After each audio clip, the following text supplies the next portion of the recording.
For section 1 we worked the right front. For section 2 we worked the right back. For section 3 we worked the right side. And in section 4 we closed the right side seam and placed the right sleeve stitches on hold.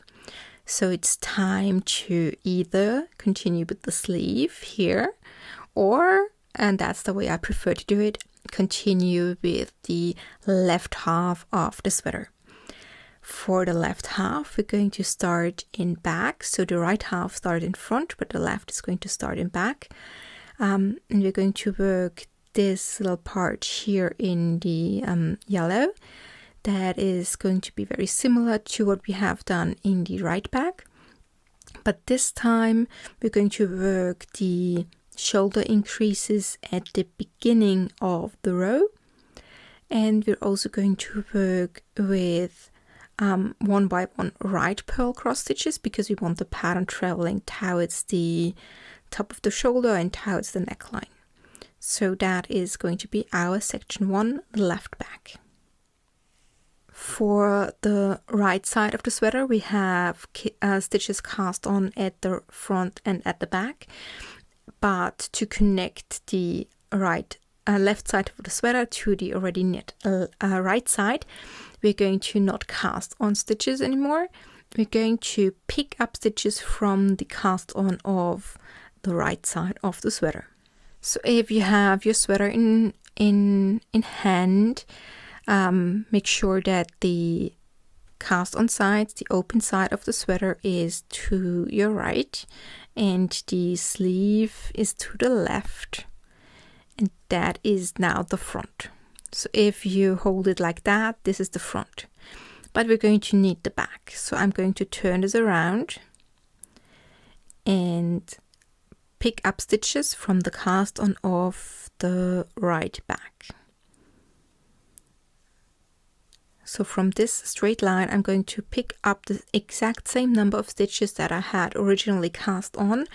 And the only thing that I want to make sure is that my traveling stitch pattern meets. I'm going to pick up the stitches from those traveling stitches a little differently than from the rest of the stitches. I'm going to show you how to do that.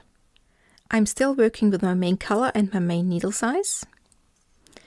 And I'm going to pick up the exact same number from my right back cast on to knit my left back. I'm going to start here from the edge stitch and truly make sure that I insert the needle through kind of middle of this edge stitch here, and pick up a stitch like that. So insert the needle and you pick up a loop from the working yarn. And across or along those purl stitches, you can just insert the needle through a cast on stitch. So the cast on is those two legs of the stitch. So insert the needle underneath that. So both of those legs of the cast on are on your needle. And then you pull a stitch through.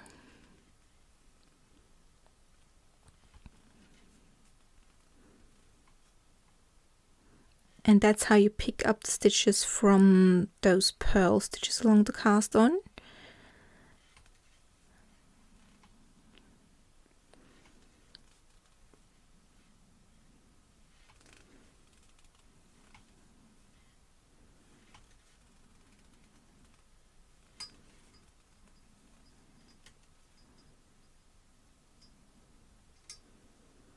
And when you reach a traveling knit stitch, you don't pick up from the cast on here. That would be the cast on here, but that would make the stitch that is on the left back a little offset from the one that is on the right back, and we don't want that. And that is the exact reason why we're doing the pick up instead of a provisional cast on, so the pattern matches perfectly. And to get that effect, we're going to insert the right hand needle through the middle of this traveling stitch here, so between those two legs of this V of the knit stitch. And you're going to have a little more on your needles right now, but it doesn't really matter. And you pull the loop through. And you shouldn't split the yarn here, so I'm going to do it again. And then you have picked up this stitch from the middle of this traveling stitch that goes in the other direction, and that means your pattern is going to meet up perfectly here. And then I'm going to pick up another 3 stitches directly from the cast on, from the pearls here. And then another stitch from the center of this traveling knit stitch.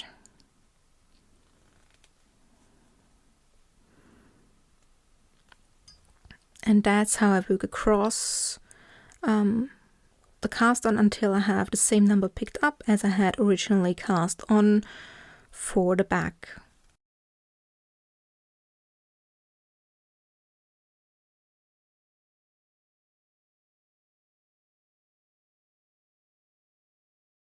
So after the last 3 here from the pearls, I still have to pick up 2 more stitches, one from the center of my last traveling stitch, and then 1 last stitch from the edge stitch. So I'm going to again insert, similarly as I've done with the traveling stitches, I'm going to insert between those 2 legs of the edge stitch and pull the loop through from here, from in between, and that means that my edge stitch is going to line up as well.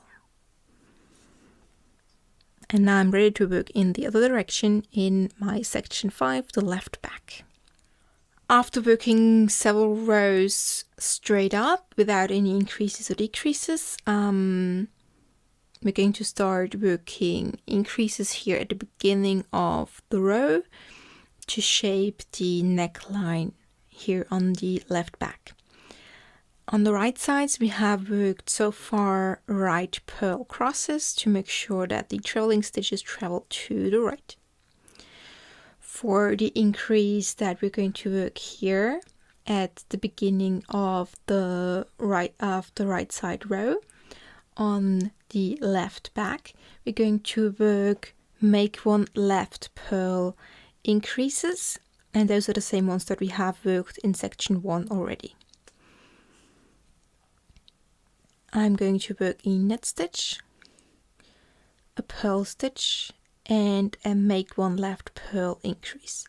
So I'm going to pick up the stitch from back to front and purl this picked up stitch through the front loop.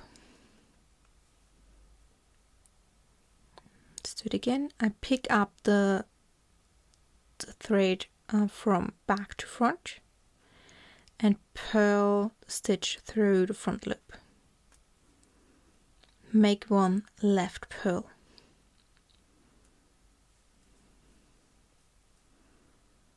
And the rest of the row is again as established in pattern,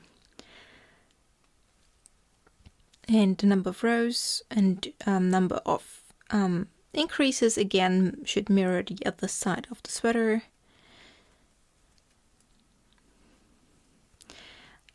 This is where we picked up stitches, and if you have a hard time seeing it, I would recommend placing a removable stitch marker here to make it easier for you to count the rows. So I'm going to place it close to the beginning of the row, and this is where I picked up stitches, and then I have an easier time counting the rows that I've already worked in this section.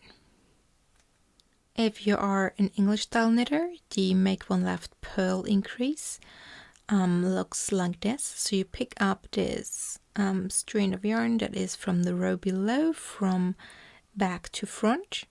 You bring your yarn to front so you can purl this lifted strand through the front loop. And then continue in pattern. At the end of section 5, we have worked the same number of rows that we have originally worked in section 2 here, and it's time to break the yarn.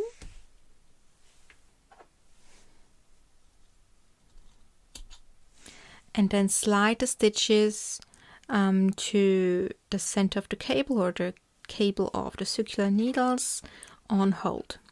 If you're working with straight needles, this is where you want to slide them on a piece of waste yarn. And continue in the next section with the right front.